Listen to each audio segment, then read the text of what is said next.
Ever feel like you're missing like half the conversation? Yeah. You know, like there's this whole silent language thing happening right in front of you, and you just can't figure it out. Well, guess what? It turns out there's a whole science to this reading people's uh, unspoken cues, and it's way more fascinating than you might think. We're talking nonverbal communication, those subtle, often unconscious signals that reveal what someone's really thinking and feeling, even if their words are saying something totally different. So strap in, because this deep dive is going to take us deep into the world of body language, facial expressions, and all those tiny tells that betray our true emotions. And to guide us on this journey, we're turning to the work of Joe Navarro, a former FBI counterintelligence agent who spent decades studying nonverbal behavior. His book, What Everybody Is Saying, is like a secret decoder ring for human behavior. Trust me. Once you start applying his insights, you'll never look at people the same way again. Okay, let's unpack this a bit. Have you ever noticed how in a really tense moment, everyone seems to hold their breath, like when you're watching a scary movie, or you hear a sudden loud noise? That's our limbic system kicking in, that ancient primal part of our brain that's wired for survival. It's the source of our gut feelings, our instinctive reactions to danger. And it's why nonverbal communication is so powerful. It's a direct line to our most authentic selves, bypassing all the filters and social niceties we usually put up. I remember this one time I was at a friend's house for a dinner party. Right. Everything was going great. Good food, good conversation, the usual. But then out of nowhere, the lights went out, pitch black. And in that instant, the entire room went silent. Not just quiet, but like this eerie frozen silence. You could practically feel the tension in the air. Everyone was holding their breath, their bodies instinctively going into that freeze response, waiting to see what happened next. Turns out it was just a blown fuse, nothing to worry about. But for a few seconds there, it was like stepping into a different reality where all the social masks were stripped away. And you could see people's true primal instincts taking over. See, the thing about the limbic system is that it doesn't lie. It reacts instinctively to protect us, whether it's from a physical threat or an emotional one. And that's where things get really interesting, because those limbic reactions often manifest in subtle, unconscious ways through what we call pacifying behaviors. Think about it. When you're feeling stressed or anxious, what do? Maybe you rub your neck or touch your face or fidget with your jewelry, right? These are all ways of self-soothing, of trying to calm our nerves and regain a sense of control. And while we might not be consciously aware of these behaviors, they're sending loud and clear signals to anyone who knows how to read them. I remember this one time I was in a meeting with a client, and things were getting a bit heated. We were going back and forth trying to negotiate a deal, and the tension in the room was palpable. At one point, I noticed the client kept touching his neck right above his chest, almost like he was trying to protect himself. And that's when it hit me. He wasn't confident in his position. He was feeling threatened, maybe even a little bit scared. So instead of pushing harder, I shifted my approach, softened my tone, and focused on building rapport. And guess what? The deal got done. The point is, these seemingly insignificant gestures, a touch of the neck, a fleeting facial expression, a shift in posture, can reveal a wealth of information about someone's emotional state. And the more you learn to pay attention to these cues, the better you'll become at understanding the unspoken dynamics at play in any interaction. Speaking of revealing body parts, let's talk about feet, shall we? You might think they're just there to get us from point A to point B. But trust me, our feet are way more expressive than we give them credit for. Think about it. They're our primary means of locomotion, of escape, of getting us out of trouble. So it makes sense that they'd be hardwired to react honestly to our surroundings. Now, remember that poker game analogy I mentioned earlier? Well, it turns out that even the most seasoned poker players have a hard time controlling their feet. They can keep their faces neutral, their hands steady, but their feet, they often betray their true emotions. Happy feet, they call it. Those little bounces, jiggles, and taps that indicate excitement, anticipation, maybe even a touch of nervousness. And if you know what to look for, you can use those happy feet to get a read on your opponent's hand. It's like having a secret weapon, right? But it's not just about poker. Our feet reveal our emotions in all sorts of everyday situations. Like, I remember this one time I was at the airport waiting for a flight. Right. And I saw this guy sitting across from me looking all stressed out, tapping his foot like crazy. Figured he was probably just anxious about his flight, the usual travel jitters. But then his phone rang, and boom, his whole demeanor changed. He kicked up the phone, his face lit up, and his foot stopped tapping. It was like a switch had been flipped. Clearly, whoever was on the other end of that call was someone he was really happy to hear from. And that's the thing about nonverbal communication. It's everywhere, if you know how to look for it. From the way someone crosses their legs to the subtle flicker of their eyelids, our bodies are constantly sending out signals, revealing our thoughts and feelings, whether we realize it or not. And the more you learn to tune into these signals, the better you'll become at navigating the complex world of human interaction. So what will you start paying attention to? The possibilities are endless, and the insights are waiting to be discovered. All right, so we talked about feet, those sneaky little truth tellers. But let's move on up the body, shall we, to the torso. That central hub of our nonverbal communication. You see, our torsos, they're like billboards for our confidence levels. Think about it. When you're feeling good, you stand up straighter, right? Shoulders back, chest out, like you're ready to take on the world. It's called ventral fronting, basically exposing your most vulnerable parts, your heart and stomach, as a sign that you're feeling comfortable and secure. And then there's leaning. We instinctively lean towards things we like, things that draw us in, and away from things that make us uncomfortable. I remember this one time, I was at a conference listening to a speaker. Right. And this guy was just captivating. He was funny, insightful. He knew his stuff. And I found myself leaning forward in my chair, hanging on to his every word. But then the next speaker came on.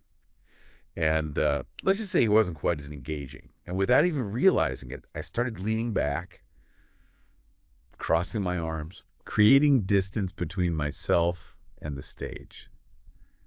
It was like my body was saying, nope, not interested. And speaking of creating distance, let's talk about a classic dominance display. Chest puffing. You know that thing guys do when they're trying to intimidate each other? It's like they're trying to inflate themselves to appear bigger and stronger. And it's not just limited to guys. I've seen women do it too, especially in competitive environments. I remember this one time I was observing a mock trial. And this one attorney, she was just killing it. She was confident, articulate, had all the facts at her fingertips. And every time she made a point, she would subtly puff up her chest, just a little bit, like she was claiming her territory. It was subtle, but it was definitely noticeable. Of course, the opposite of chest puffing is slouching, shoulders slumped, head down, like you're trying to shrink yourself and disappear. And that usually signals low confidence, maybe even sadness or shame. I remember this one time I was walking down the street, and I saw this guy sitting on a bench, just hunched over, looking completely defeated. I don't know what was going on in his life, but I felt this pang of empathy for him, Like I wanted to go over there and give him a hug and tell him everything is going to be okay.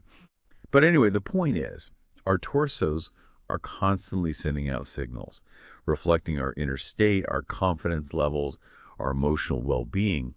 And once you start paying attention, you can learn to read these signals like a book, understanding the unspoken messages behind people's posture and movements. Now, let's move on to our arms, shall we? Those versatile appendages that can express everything from affection to aggression. Think about it. When you're excited to see someone, your arms open wide, ready for a hug, right? But if you're feeling threatened, your arms might cross defensively, creating a barrier between you and the perceived danger. I remember this one time I was walking home late at night, and I saw this group of guys hanging out on the corner, looking a bit shady, And as I walked past them, I noticed my arms instinctively crossing in front of me, like I was trying to shield myself. It was a purely subconscious reaction, but it spoke volumes about how I was feeling in that moment. Vulnerable, a little bit scared. And speaking of feeling vulnerable, let's talk about restricted arm movements. When someone keeps their arms close to their body, maybe even tucked in their pockets, that's often a sign of discomfort, maybe even an attempt to hide something. I remember this one time I was interviewing a candidate for a job, and this guy, he just couldn't keep his hands still. He was fidgeting, tapping his fingers, constantly adjusting his sleeves. It was like he was trying to distract me from something. And sure enough, it turned out he had some inconsistencies on his resume, things he was trying to downplay. And then there's the classic power move, the hooding effect. When someone leans back, interlaces their hands behind their head, elbows out, it's a way of taking up space, of asserting dominance, of saying, I'm in charge here. I've seen it in boardrooms, classrooms, even on the playground. Remember this one time I was watching my nephew play with his friends, and this one kid, he was clearly the leader of the pack. And every time he made a decision, he would do this hooding thing, like he was the king of the castle. But of course, our arms can also express affection, warmth, connection. Think about a couple holding hands, their arms intertwined, their bodies moving in sync. It's a beautiful display of intimacy, of shared energy, of unspoken understanding. And it's something we instinctively recognize and respond to, even from a distance. I remember this one time I was walking through a park, and I saw this elderly couple sitting on a bench, holding hands, their faces wrinkled with age, but their eyes filled with love. And it just warmed my heart, It was a reminder that even in the twilight years, that sense of connection, of touch, of physical affection, it's still so important. All right, so we've covered a lot of ground, from feet to torsos to arms. And now we're going to delve into the most expressive part of the body, the face. But before we do that, let's take a quick break. Okay, so we talked about feet, torsos, arms, but now let's get to the star of the show, the face. It's the most expressive part of our body, right? It's like the canvas for our emotions. But here's the thing, the face can also be the most deceptive. We learn to smile politely, even when we're dying inside, to feign interest when we're bored out of our minds. It's all part of being human, But luckily for us, amateur lie detectors, even the best poker face can't hide everything. See, there are these things called micro-expressions, fleeting, involuntary flashes of emotion that betray our true feelings. They happen in a fraction of a second. But they're like little windows into the soul. I remember this one time I was watching a friend's reaction to a surprise birthday party. She was all smiles and hugs. But for a split second, right before the surprise, I saw a flicker of annoyance cross her face. Turns out, she hates being the center of attention. Who knew, right? But micro-expressions aren't just for party gossip. They can be incredibly insightful in all sorts of situations. Like, imagine you're interviewing someone for a job, and they say all the right things, but you notice a subtle tightening of the lips, or furrowing of the brows when they talk about their previous employer. Red flag, right. Maybe they're holding back some, let's say less than positive feelings. And then there's eye blocking. Ever notice how people instinctively touch or cover their eyes when they hear something upsetting, or when they're trying to process difficult news? It's like they're literally trying to block out the bad stuff. I saw this happen once at a family gathering. An aunt was sharing some sensitive family history, and I noticed my cousin repeatedly rubbing his eyes, even though he was nodding along, pretending to be interested. Later, he admitted to me that he found the whole conversation incredibly uncomfortable. His eyes were saying what his words couldn't. But eyes aren't just about blocking negativity, They can also reveal positive emotions, like those moments when someone's eyes light up with genuine interest, or excitement, those flashbulb eyes, wide and attentive, like they're soaking up everything you're saying. That's pure, unadulterated engagement, and it's contagious.